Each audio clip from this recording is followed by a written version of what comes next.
அப்படி நீங்கள் வெளிநடப்பு செய்துவிட்டு சென்றாலும் தவறுதாக என்னுடைய காரில் தான் ஏறி செல்கிறீர்கள். நான்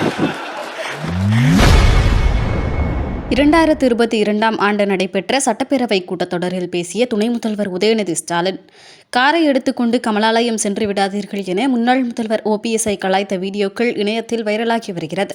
இருந்தாலும் அதற்காக மீண்டும் என்னுடைய நன்றி.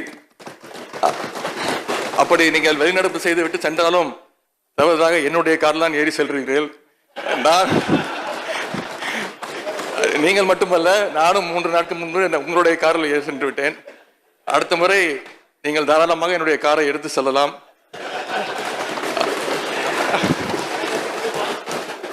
ஆனால் தயவு செய்து கமலாலயம் சென்று விடாதீர்கள்.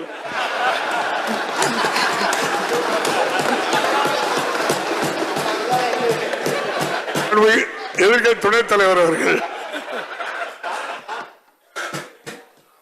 மாண்புமிகு பேரவைத் தலைவர்களே, எங்களுடைய கார் எப்பொழுதும்